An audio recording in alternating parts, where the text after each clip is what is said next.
Good afternoon, and welcome everyone to the third Think Circle roundtable discussion. Our goal is to find ways to build a more sustainable future by connecting bright minds and big ideas. And today we are discussing an extremely interesting topic. We will examine how digitalization can deliver circular and sustainable manufacturing. My name is Kristiina Helenius, and I will act as the host and the moderator of today's program. What is the Think Circle? The Think Circle is a platform and meeting place where you can tackle the issues, challenges, and opportunities alike which we face in the pursuit of circularity and the role of digitalization in unlocking sustainability. No one organization has all the answers, and no one company can do this alone. Huhtamaki created the Think Circle because we are keenly aware that we all need to work on circularity together. We must work across the value chain, learn from one another, come to a common understanding of sustainability, and act together to arrive at solutions. Common understanding will help us design more sustainable operations through digitalization, which means more efficient production and with fewer resources. Setting ambitious goals is one thing. Finding the right tools and incentives to reach them is yet another. Our focus is on digitalization, finding and tapping the best tools to drive innovation. And that is why we are here today.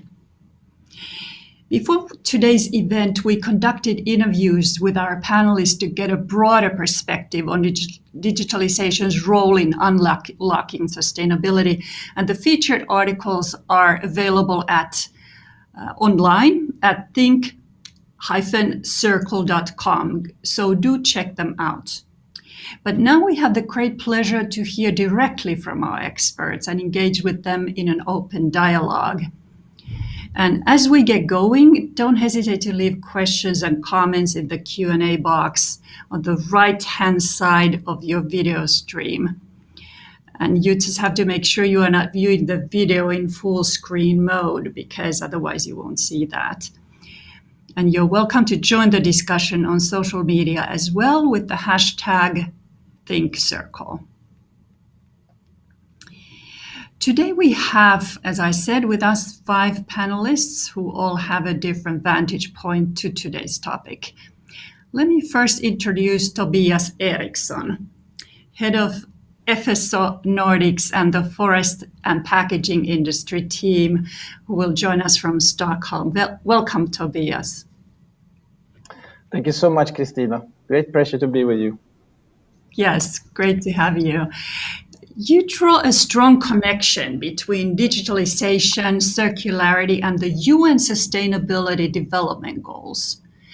But you also emphasize that there are gaps. Where do you see the biggest gap at the moment?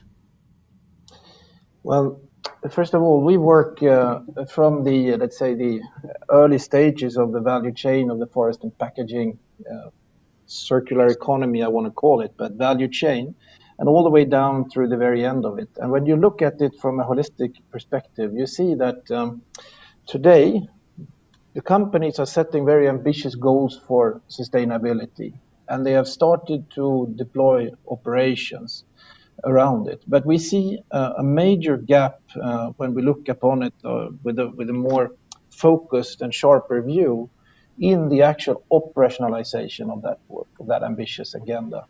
And we believe that the industry as of today, since 10, 20, 30 years, have been working on implementing very strong and powerful operational platforms based on Lean, TPM, and other modern systems. And we believe that enlarging this scope of, let's say, aligned with the broader view on the UN development goals would be, but deploying the same systematic approach is one of the big gaps that we should close in the near term, and where we see a big potential. And then this can be further accelerated with the digitalizations that we will talk about now for the next 30 to 45 minutes. And this is also my and our passion to work on this topic. Yes, we will indeed get deeper into that. But as a way of introduction, let me ask you a second question, because you've also talked about the role of packaging industry in the evolution of circular economy flows. And how do you think digitalization further enables this direction of progress? Yeah, that's a very good question, Kristiina. One of the things that is fantastic and unique also with the forest and packaging industry is that it cuts across and enters into many other circular flows. The packaging as such is becoming more and more important and a more vital element of most fast-moving consumer goods type of businesses, but also cutting into many other circular flows. And one of the key enablers that digitalization brings us is the transparency, not only through product passports, bringing all the data with it, but also through the transparency of the processes between the different circular flows here that we can together, once again, nobody can do this alone, but across different areas and different circular flows, we will be able to improve this significantly over the years to come. That's our conviction. Excellent. Well, I look forward to hearing more. Thanks, Tobias. Let's now move to Madrid, Spain, where we have Tim Marsden, IT Director, Supply Chain at Coca-Cola European Partners. Nice to have you join us, Tim. Yeah, it's nice to be here, Kristiina. Thanks for the How are invite. you? Really looking forward to the conversation. Yes. Excellent. How's the weather in Madrid? Not very good today, unfortunately. Oh. Not what you typically expect as spring has sprung here, but it's a bit grey and rainy. I wanted to ask this because I wanted to make the point that it's so sunny and spring-like in the Nordics right now. So just amazing. But in preparation for the roundtable, we asked you about the biggest challenges facing companies regarding sustainability-driven digitalization. And you brought up the need for harmonized, high quality, and at scale data as a big one. What is it that you mean by that? So CCEP was created in 2016, and we've been on a very large transformation journey in these last few years, essentially looking to develop a whole set of new business capabilities across all the functions in the organization. At the heart of that is a lot of investment in technology, and obviously quite a lot of, let's say, heavy lifting to try and get the changes that we're looking to implement.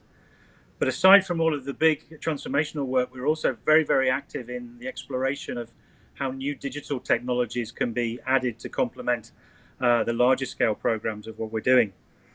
And in the context of the supply chain, which I have the pleasure of partnering from a technology point of view, we've been very active in the last couple of years, running a variety of different pilot projects to explore how these new digital technologies can complement to the bigger business capabilities that we're looking to develop.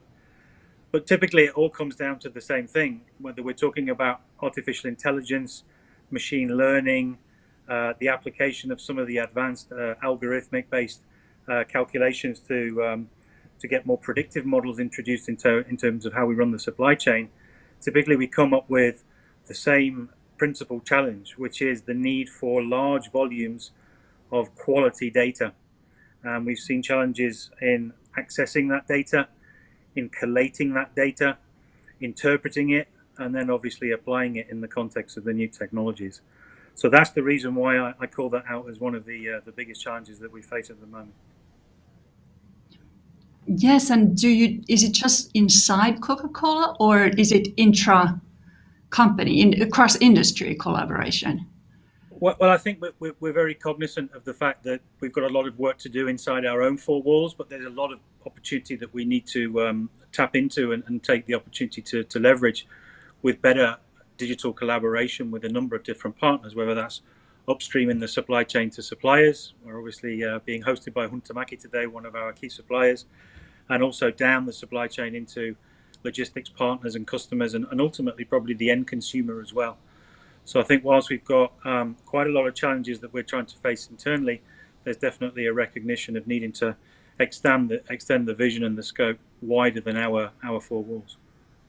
All right, excellent. Thank you, Tim, and we'll get back to you in just a minute. Now let's come back to the Nordic countries, Finland in particular, and meet Antti Valtokari, who is EVP, IT and Process Performance at Huhtamaki. Welcome, Antti. Good to have you. Thank you, Kristiina. Yes, good to have you join in. You've raised the point. I'm referring to your article and the interview, and what I found interesting that you've raised the point that digitalization itself is not the aim, but sustainability is. Can you elaborate on that? Yes, so for us at Huhtamaki, digitalization is about redesigning the way we do the business, enabled by data and digital technologies. So it's really a lever or an enabler to reach our ambition, which is to become the first choice in sustainable packaging. To give you a few examples, what it can mean. So it's firstly about making sure our own operations are as sustainable as possible. We can use digitalization to optimize the use of energy, raw material, basically eliminating waste in our operations. It's also about managing the whole life cycle of the packaging itself. So we believe that making packaging smarter, enabled by a digital identity of the packaging, we can, for example, manage the post-use of packaging in modern recycling in much more efficient way than it is possible today. And then also, you need to look at the role of packaging and sustainability in the context of the whole food system, and especially in eliminating food waste. And we believe that digitalization can help us there.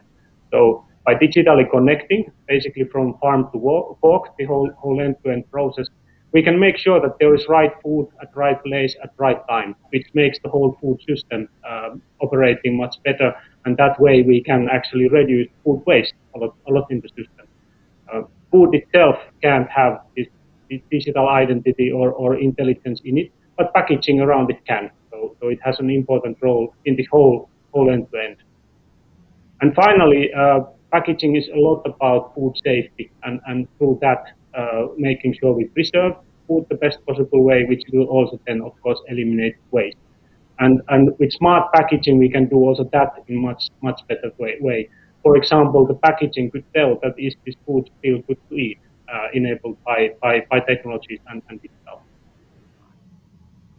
Thanks, and I'm sure it requires a lot of agility from a large company. So is there something you could just give us a pointer on how you make sure that a company like Huhtamaki becomes ever more agile? I think it starts by our mindset. So to change our way of working, you need to change the way we think. So it's a lot about becoming very curious and explore things and asking the question every day that how can we make things a little bit better. To give you an example, how do we facilitate that Huhtamaki is that we find a way of working where we combine fast track and solid track at the same time, a good way to do this. So fast tracking is about piloting, trying things, and very fastly kind of validating a value of, for example, a digital solution. And then solid track is about building scalable solutions in a global scale, like a big company like us requires. And that requires then a bit different way of working than the fast track way. Wonderful. Thanks so much, and welcome again. And we'll see again in a minute. And next up, we have Martine van Veelen, who is director at EIT Food West, European Institute of Innovation and Technology. Welcome, Martine. Hi. How are you? I'm fine, and also thank you for the invitation to be part of this. Very nice. We're so happy to have you. Very excited to hear from you and have a point of view from the Netherlands as well. And you have made the point when you speak and in your appearances that although the food sector has never really been an industry that embraces disruptive technology, digital technology will in any event revolutionize the sector. What is the process of development and revolution that you see happening? Yeah, indeed. If you talk about the food sector, it's of course the oldest sector industry that we have as human beings. So that makes it indeed a very traditional sector, I would say, and also because we need food every day, so maybe it's also not very needed that this sector is innovating all day. And I think also what we need to realize is that this is a sector where we, on one hand, had these big companies, big industries. Well, we have someone here from Coca-Cola, for example, which is the big companies, very innovative, maybe also the big budgets in there. But the food sector also has a huge amount of smaller industry. So a lot of SMEs. I think most of the companies in this sector are SMEs, little organizations. So think about your local bakery shop or your local retailer in town. So that makes it maybe a little bit more difficult for them to adapt to these digital technologies. But on the other hand, you also see the demand. So we also see that there needs to be a change in this sector to make it more sustainable, more efficient. So I think indeed once this digital revolution takes part into this sector, I think also the impact will be very large, because if you can change this huge sector, then also the impact will be very, very large. And what is the timeline? How quickly is it? That's always very difficult question, of course, because I cannot predict the future. So I'm not sure what the timeline will be, but I know that that you can maybe compare it to the normal parable that you see when you introduce new innovation into an industry. First, you have the innovators and the early adapters. So I would see that indeed we are already seeing some examples of partners, suppliers, industry that are already now implementing these digital tools into their systems.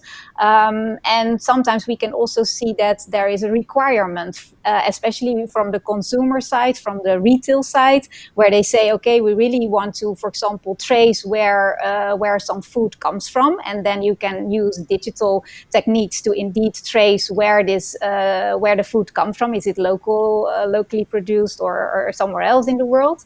And then there is no other way that the whole supply chain indeed implements these digital systems, because otherwise it's impossible to trace it.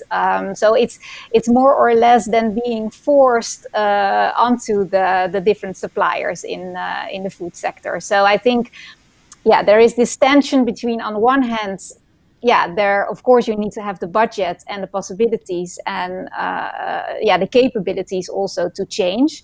On the other hand, there is really this demand and sometimes even the force to change. Absolutely. The demand is huge and growing as we become more aware of the needs of sustainability and the limits of the planet. So that's hugely topical and exciting. So thanks so much. And again, we'll get back, and we have, last but not least, we have as our next panelist, happy to present to you today, Joe Young, Senior Research Engineer at the Manufacturing Technology Center. Welcome, Joe. Hello, thanks for having me. How are you? I'm very good. Yeah, good, thank you. Excellent. Wonderful. Good to have you. You've emphasized that we already are in the middle of an industrial revolution. What would be your one piece of advice? How can companies rethink their business models in order to thrive in this age of Industry 4.0? I'd say a key thing is getting awareness of all the different elements that make up Industry 4.0. There's a plethora of different technology out there, from AI, robotics, blockchain, additive, all in the mix. And I think what's really important is to then understand what combination of these are the right fit and which ones aren't potentially. And to get a real understanding of which ones can add the most value to make a more sustainable and more resilient business. I think the MTCs, that's kind of part of their core offering, is to help companies navigate that journey of understanding and getting hands-on with technology that will add value. Excellent. Thank you so much. Sounds like a strategic investment for companies. And we're all now here, so let's move on to the roundtable discussion.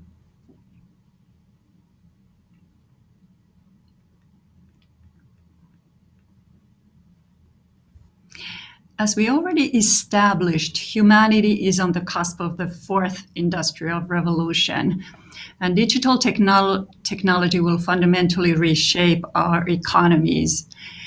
What do you see as the main impact of this transformation on manufacturing?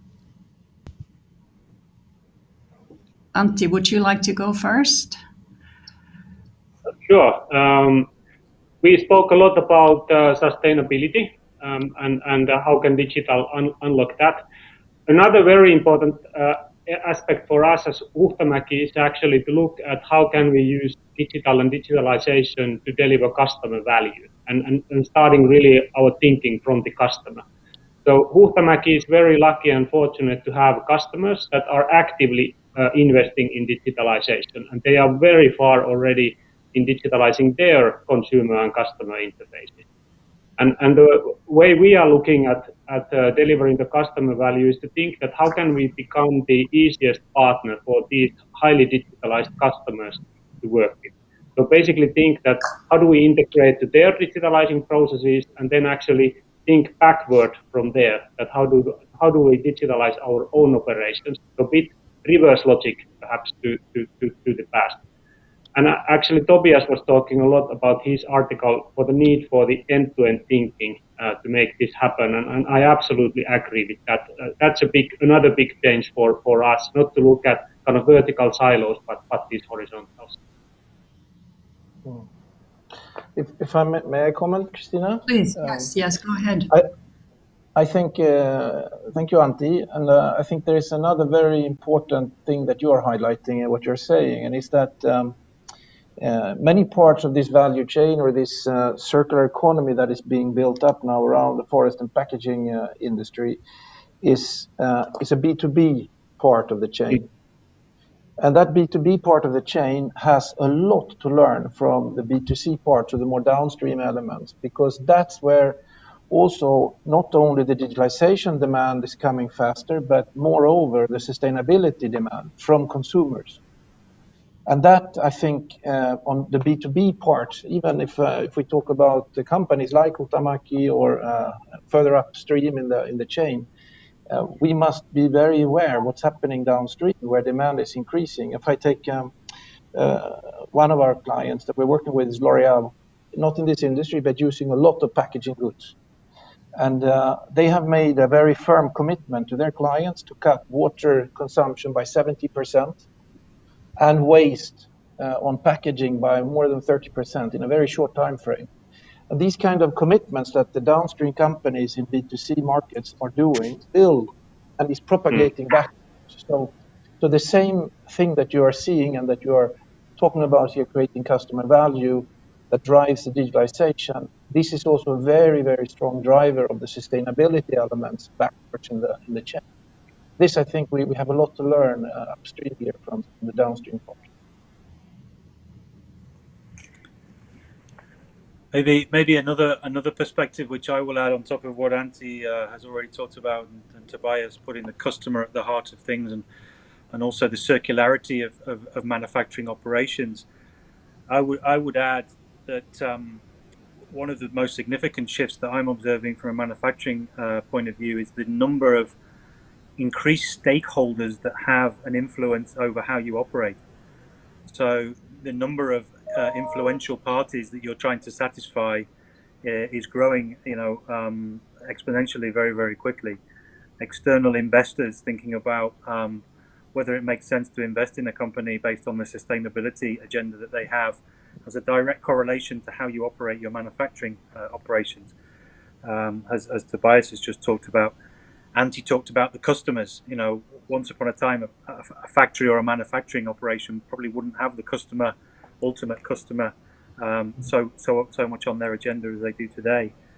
I think the other group that I will call out as part of these stakeholders that the manufacturing operations are now having to pay much more closer attention to is probably the employees working in the front line of the operation, and what they now need to have as a consequence of the changes in the ways that we operate to satisfy these various stakeholder interests, to make them more productive, more efficient, and more effective at how they're doing their jobs.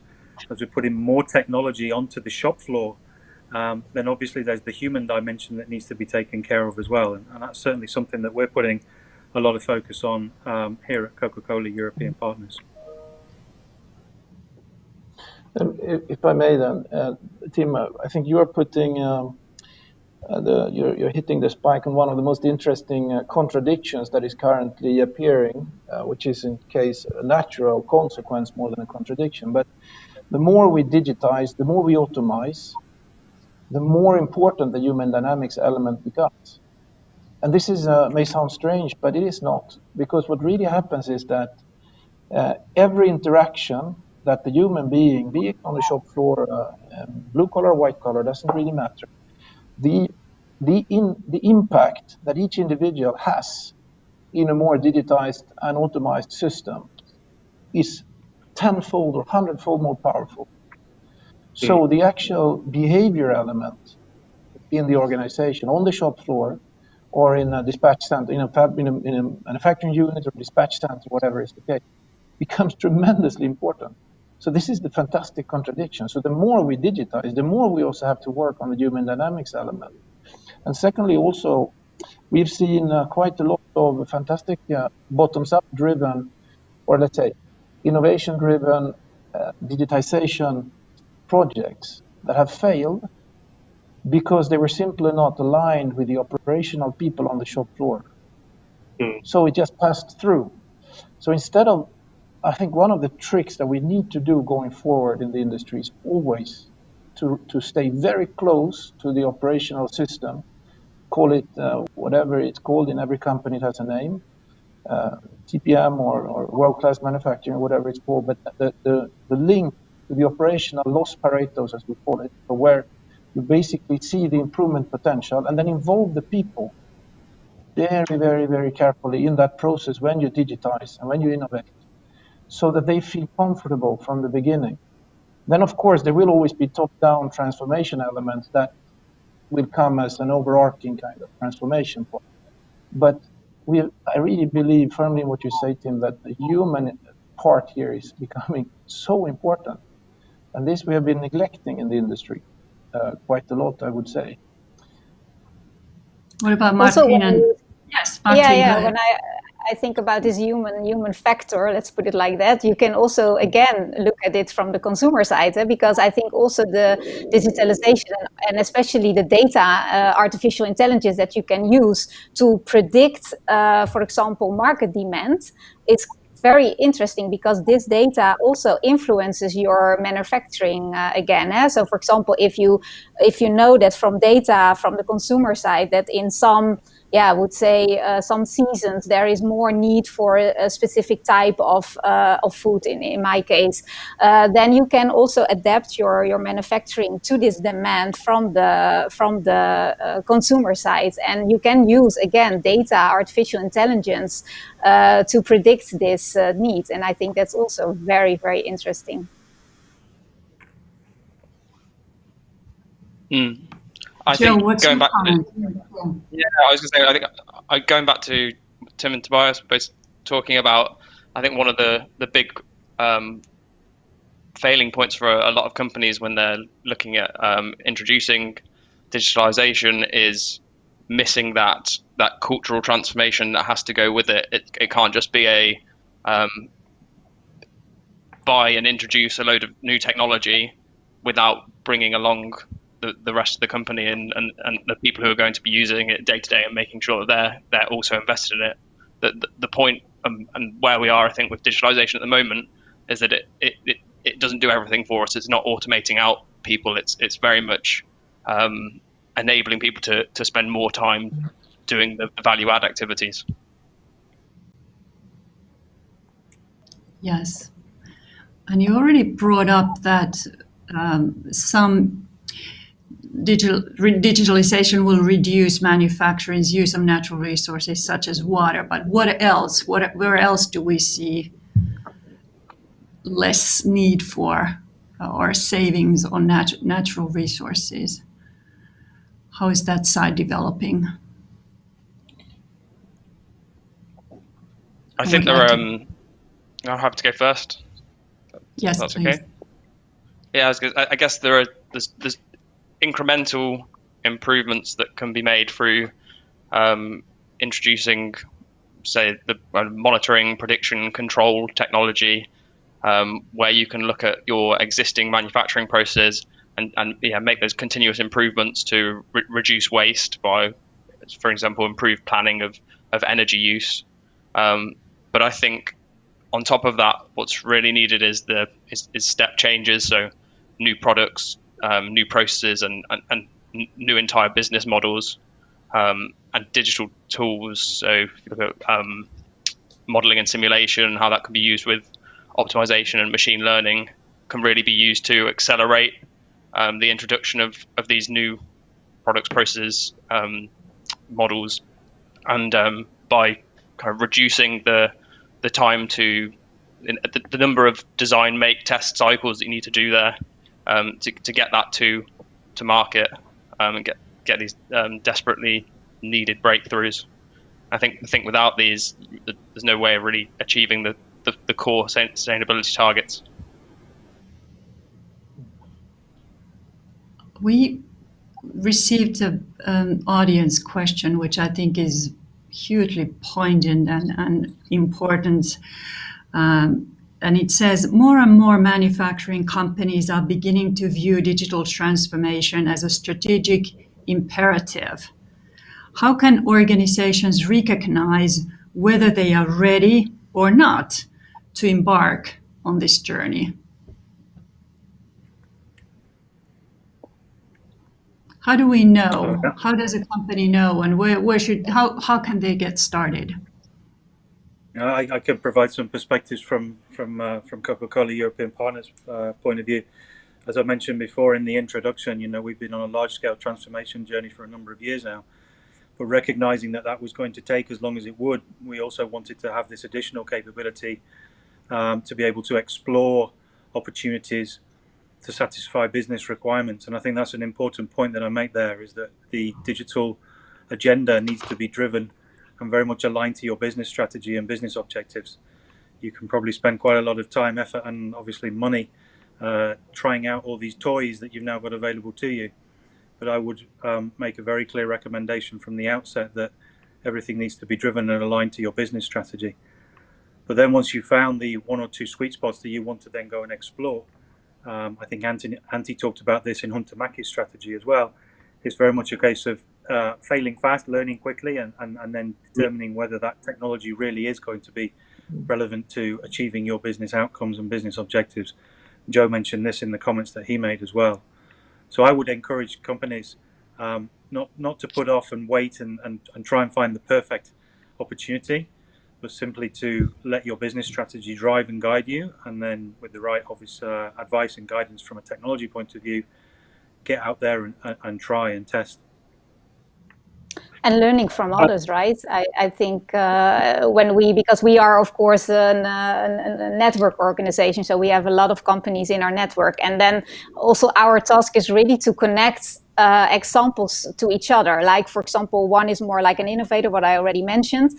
And then we use these showcases actually to also learn the others and to inform the others how it could work. And we even have like test labs where they can come to and indeed show at the spot and see how it works. And then they can reflect for themselves, saying like, okay, this is indeed something that we can integrate in our company. Or maybe you can say, okay, we are not ready yet for this advanced systems, or so I think that's also a very interesting thing to do.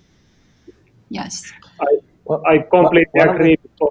Yes, Antti, please. Go ahead, Antti. Please, Antti. Completely agree with Martine and Tim. I don't think there is if you haven't started yet, there is not a better day to start than today.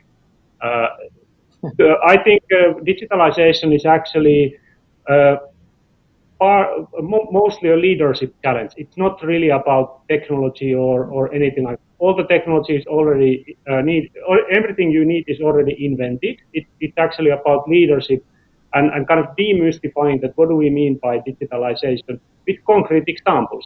And actually, those concrete examples are already existing as well. Like Martine said, look at what others are doing, whether within your industry or other industries, and then see how can we apply them for your context. That's at least how we get started at Huhtamaki. We didn't really invent anything. We just looked at applications of things that are already existing and then gradually building from there.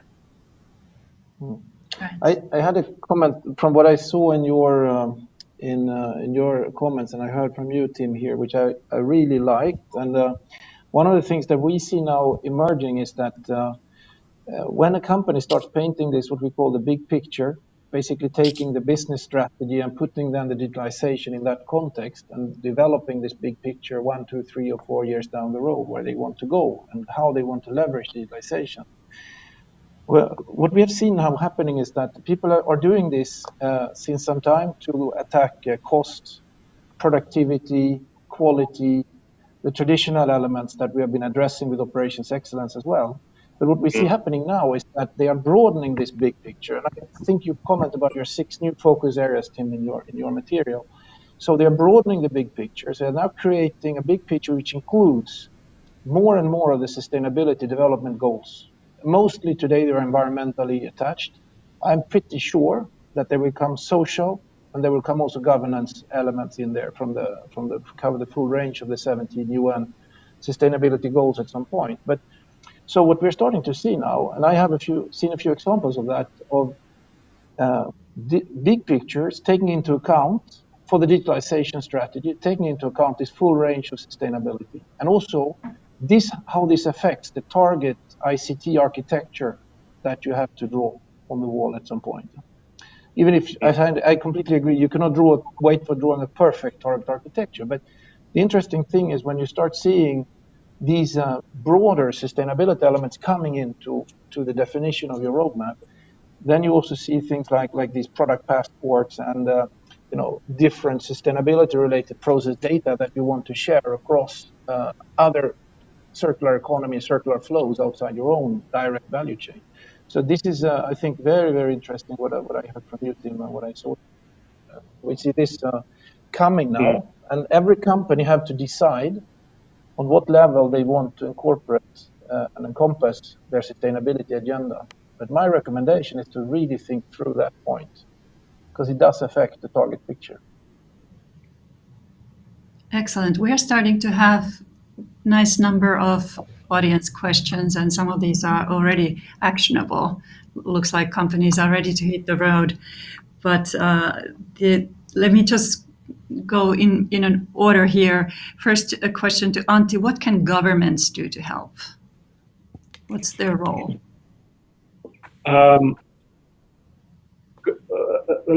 Regulation in general is to us kind of creating a enabling framework that is focused on the outcomes we want to achieve. So basically creating a fair business environment and kind of telling what we want to achieve.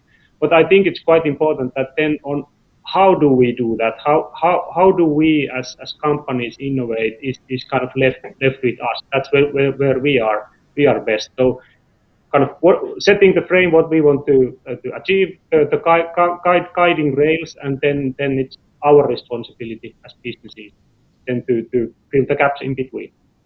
Right. So in fact, the quite traditional ask from companies that regulate, create a fair playground, but don't get mixed up.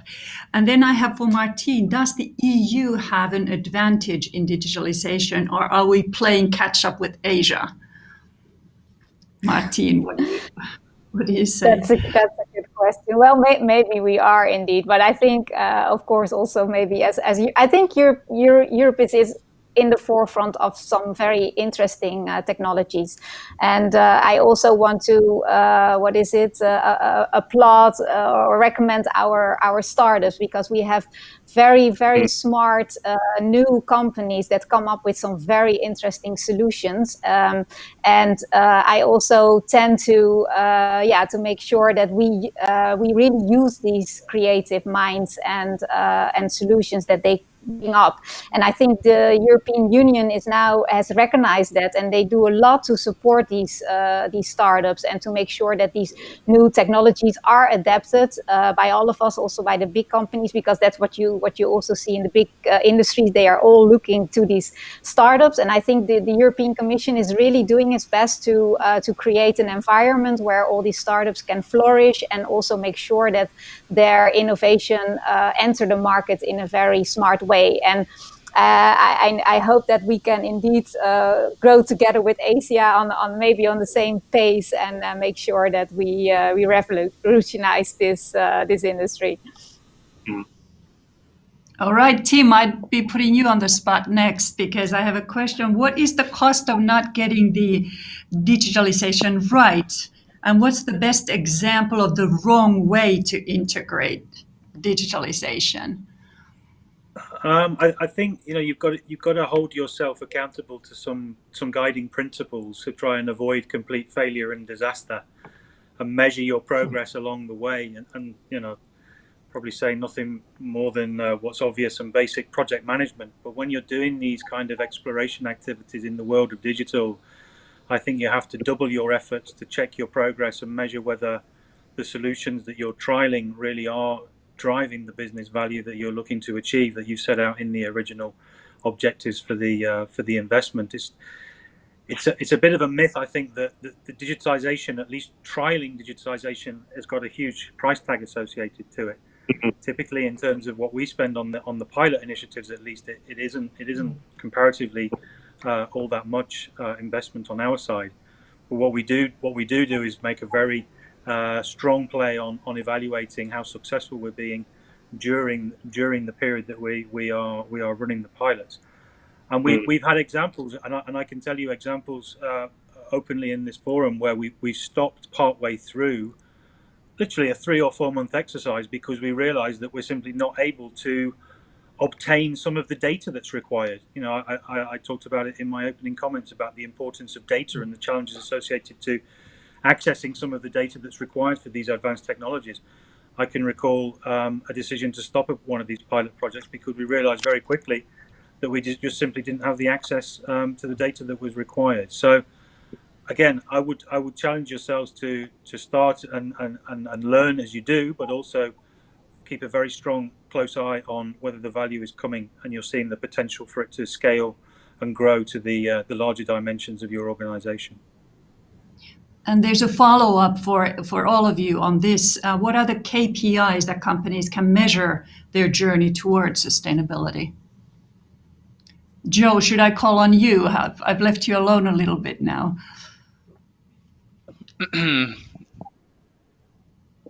Or anyone on KPIs, or what is it that your companies use?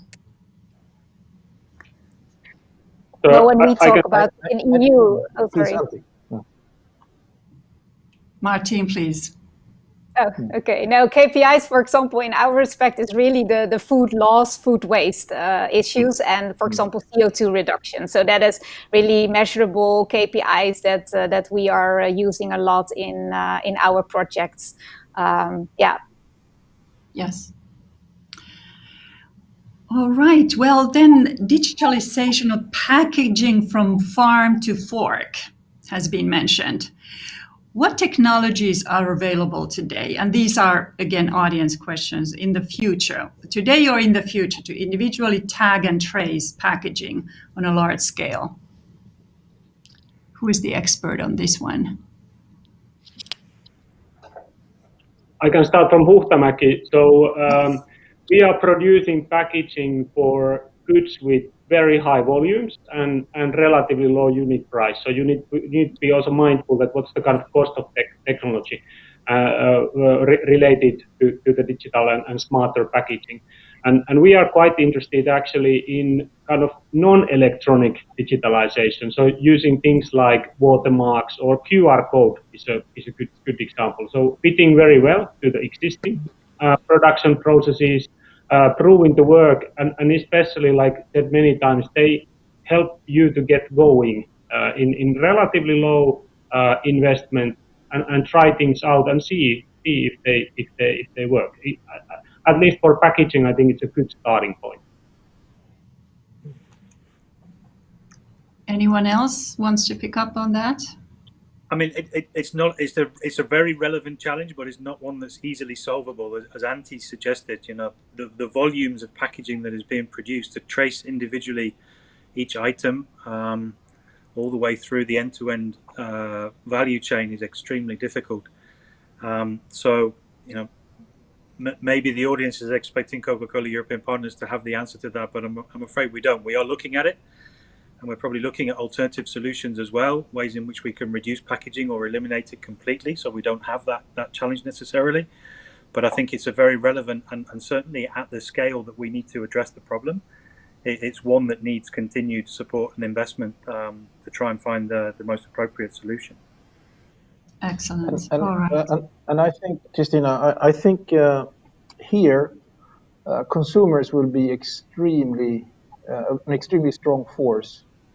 We have companies that have this as their prime, let's say, value proposition from field to fork or things like this. And the consumer will demand full traceability.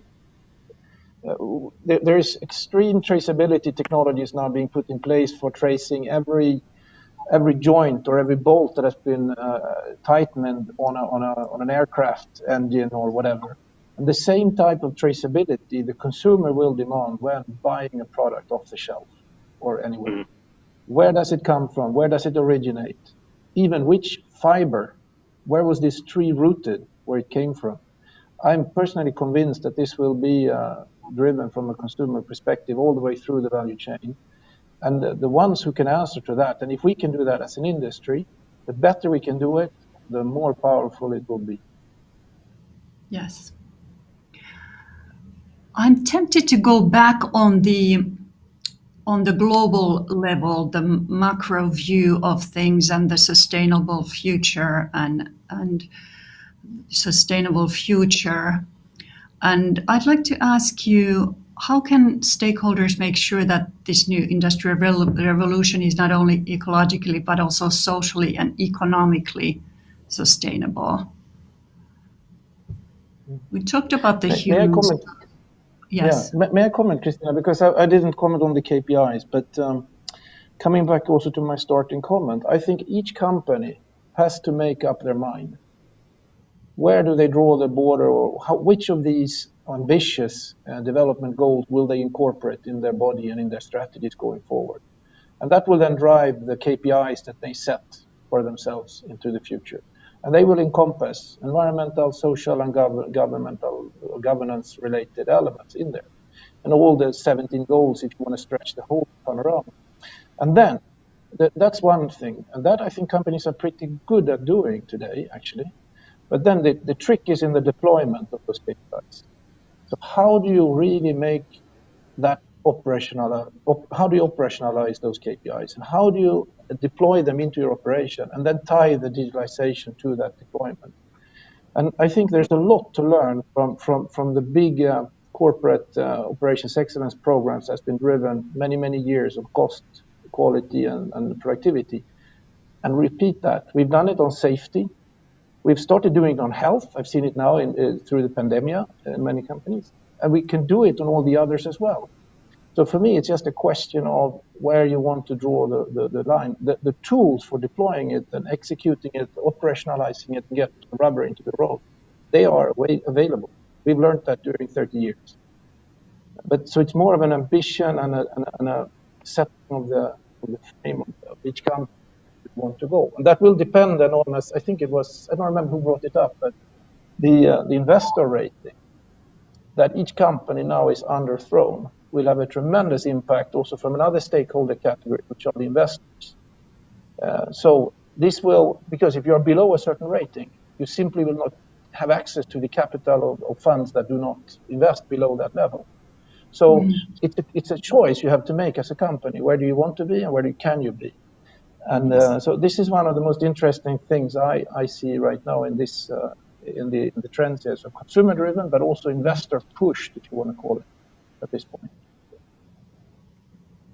And would others like to add to that? What's your viewpoint?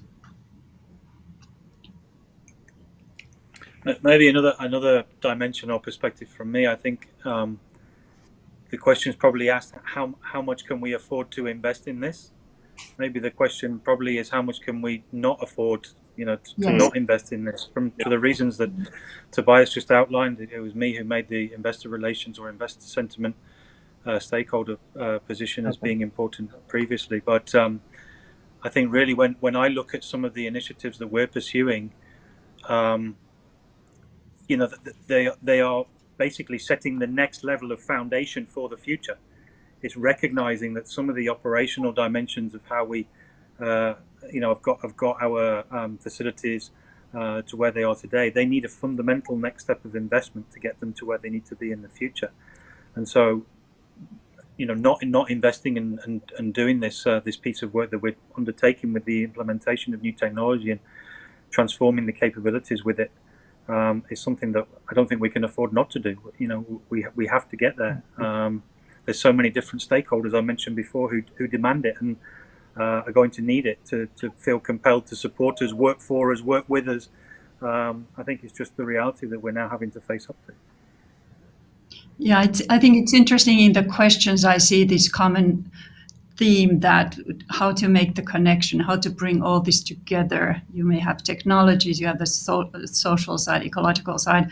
So this theme seems to be of high interest.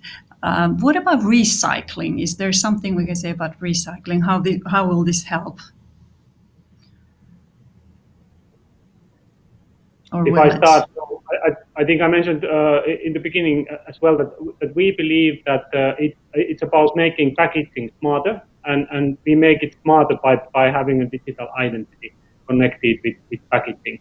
And one very concrete use case is actually the post-use management and recycling. So the kind of the scale in which we need to do recycling of all kind of material, including packaging, is so big that the only way is to do it in an industrial scale and fully automate the process.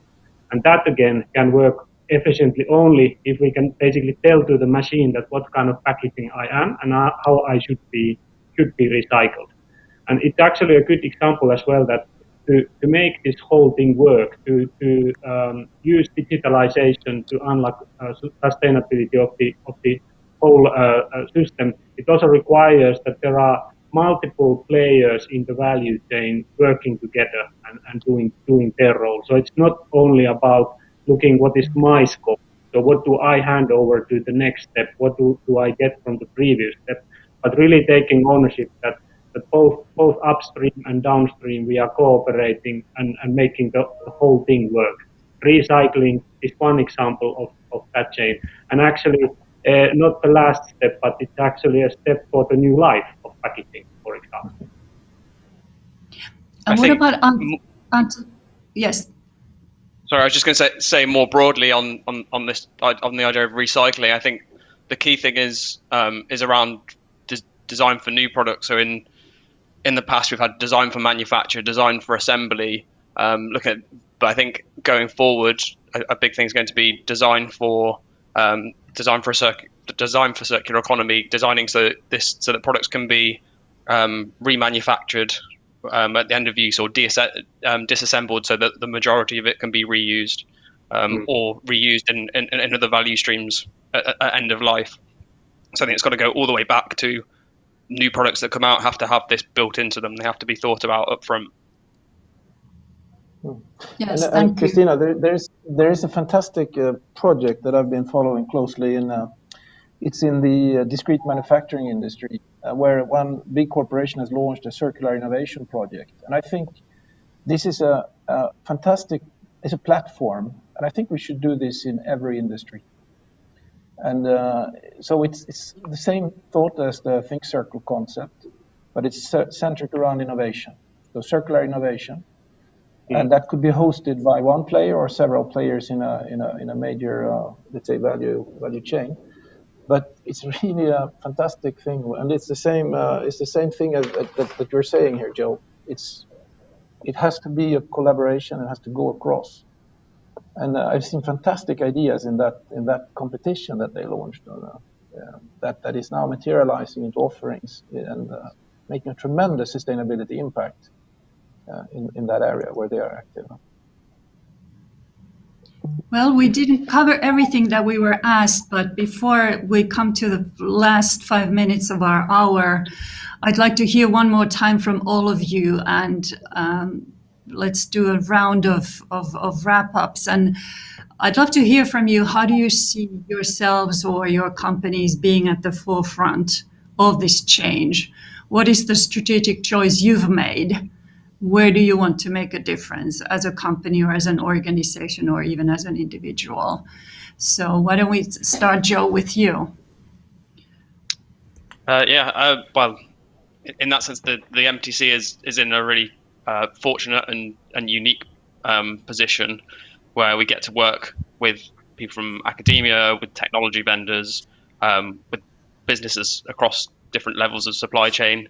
I think that's one of the most exciting things, and one of the key parts of digitalization is collaboration. And going back to some of the comments that other people have made about working together and learning from other people, I think we get to do a lot of that. So whether it's working on kind of the cutting edge stuff, so inspiring demonstrators for companies who are looking at how they can get into digitalization, or whether it's getting hands-on with companies from across different sectors, actually enabling tech that's already mature now.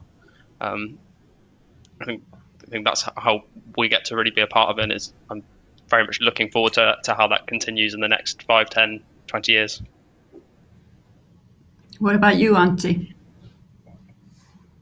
I would go back to the purpose of our company. So Huhtamaki exists to protect food, people, and the planet.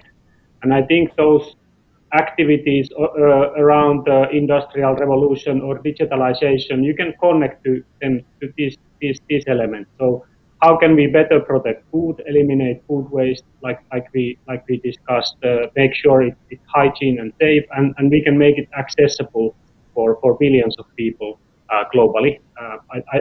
I find that very inspiring job for us. Again, about people, so it's about social sustainability in the supply chain, taking responsibility of that, but also taking care of our own people and employees. We spoke a bit on that earlier, that how can we basically help everyone at Huhtamaki to be part of this and understand and implement digitalization in their own context. And then finally about planet, we spoke a lot about sustainability and circularity of packaging, and definitely Huhtamaki has a big role in enabling that as part of the modern food system. That's brilliant. Tobias, a quick one. Yeah, well, I'm extremely excited and fascinated by this holy trinity of the sustainability agenda that is then linking to the operationalization of it, which I think is really the key here, how we get that to really happen. And then at the end of the day, it's accelerated by the digital solutions that we have been touching upon here today. And so this tripod of elements needs to be managed, and that's extremely complex, as all of us here knows and have experienced. And I think that going back to Deming, an old thinker that I use a lot, there's a saying called "there is no substitute for knowledge," which I think is a very powerful one. So we need to learn and really honor knowledge and build our way forward based on that here together, because nobody can do it alone. That is absolutely true. There is no substitute for that. And Tim? Yeah, I mean, I'll keep this very short and sweet, and it's a similar theme, really. I mean, we've always been committed to this concept, but just recently, in a public declaration on how we see ourselves as a company recovering from the COVID pandemic, our CEO Damien Gamel has gone publicly on record saying that our recovery will be both digital and green. So I think picking up on Tobias's point of just a moment ago, we see these two as very big focus areas with a lot of potential to cross-populate and drive each agenda forward with a combination of the two. So that's how we see the future. Well, we'll be watching. Martine, you get the last word. Great. Yeah, I think our role as a European institute is that we can indeed connect all the different players. And I already mentioned the fact that we, for example, have education programs where we can also pilot and showcase everything that is already being done in this sector. So, but I also have the fortunate then that we have fundings available, have also from the European Commission, because they are also with us in this journey to make the sector more efficient and sustainable. So and that's really wonderful, of course, because with this funding, then we can also make sure that innovative ideas can be realized. So therefore, I would maybe also all the people that are watching this thing is that they might take a look at our website and see what the opportunities are. So if you indeed are looking for funding, maybe you have some innovative ideas, then please come to us, because maybe we can help you realizing it. Fantastic. What a great call to action to end our 60 minutes with. And obviously, this is not the end. We will just close this mode and go to the social media mode, and there are the articles online and so on. So, and Think Circle will continue. Thank you so much to our wonderful panelists. I think my knowledge and my learning was accelerated indeed, as it was supposed to. So thank you so very much for giving your expertise, your time. This has been really, really wonderful. And again, let's keep on the conversation at #ThinkCircle and think-circle.com. And thanks everyone for joining in today. Stay tuned for the next get together and have a wonderful rest of the day, and see you again soon. Goodbye from Helsinki. Thank you so much. Thank you.